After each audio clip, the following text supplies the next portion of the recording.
eu sou Márcia, vidente, profetisa, e hoje nós vamos fazer sobre o Torá. O Torá está dizendo diversas coisas, tá, gente? Mas antes disso, nós vamos falar sobre o INSS, como eu havia dito, que todos estão envolvidos, tá, gente? Todos estão envolvidos, eu sou vidente, né, e profetiza, e digo que daqui a 6 meses eu vou fazer a faculdade de teologia, para poder me especializar, para poder ir para os Estados Unidos, tá bom, gente? Fazer campanha nesse sentido, missionária. Então, nós vamos falar hoje sobre o Torá, né? A linguagem do Torá, na linguagem Gênesis 29, onde Lia, Jacó pede a Labão, se encanta por Raquel, se apaixona por Raquel. E Raquel tem uma irmã Lia. Raquel é mais velha, Lia é mais nova. E no Torá, Lia pega Raquel, pede Raquel. Lia toma posse e antecede Raquel. Nas escrituras, Gênesis 29. E Jacó trabalha para Labão e pede 7 anos de luta para poder se desposar de Raquel.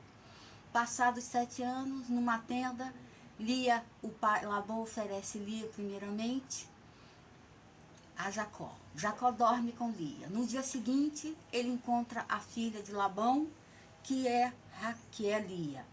E ela desposa, e aí Lia vem no sofrimento amargo, que Raquel era a preferida. E Raquel não tinha filhos. Lia teve o primeiro filho, Rubens. Segundo filho, Simeão. Terceiro filho, Levi. Quarto filho, Judá, que foi o rei. E Judá, ela se libertou, porque ela não queria mais o afeto de Jacó. Nesses filhos todos que ela deu a Jacó, ela queria atenção e afeto. Mas em Judá, ela quis Deus. E já estava em idade avançada, procura Deus para poder redimir-se e tirar todo o mal de sua vida. Mas Raquel ficou com inveja de Lia e pediu a Deus que sua escrava Bilá tivesse um filho. E ela teve um filho e deu como Dan. Ele vai para o deserto e lá a passagem diz que Raquel se dormiu numas folhas de jasmim para poder procriar e ter José. Então ela faz um preceito, né? E Jacó, ele adivinha na passagem do Torá, dá como adivinho, né? Que ele iria, que Labão adivinha e dá a Raquel e Lia a Jacó, depois de vários anos.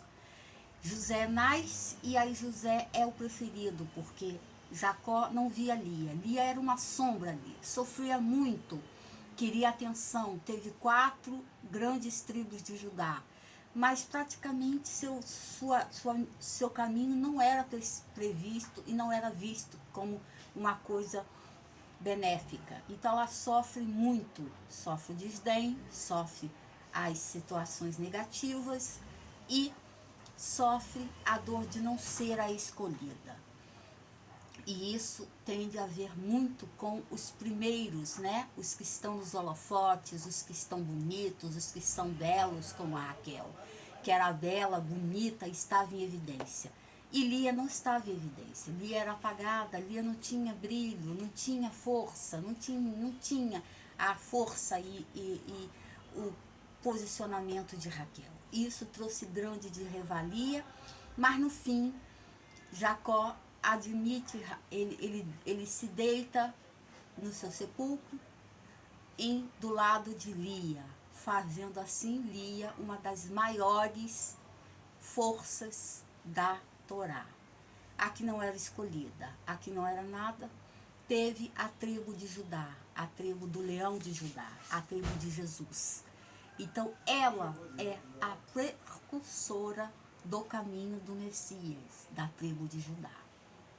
Ela formou ao povo de Judá, além de José, que foi o rei do Egito, passou por todas aquelas transformações dos seus irmãos, não quererem ele, tudo mais. Mas Lia tornou-se a preterida de Jacó nesse inteirinho.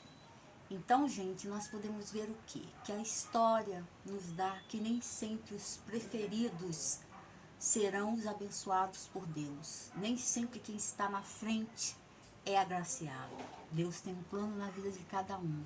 E muitas vezes as pessoas que estão na mídia, na frente, não tornam-se referência, mas sim ao contrário, porque Deus escolhe e tem os seus escolhidos, tá bom, meus queridos amados?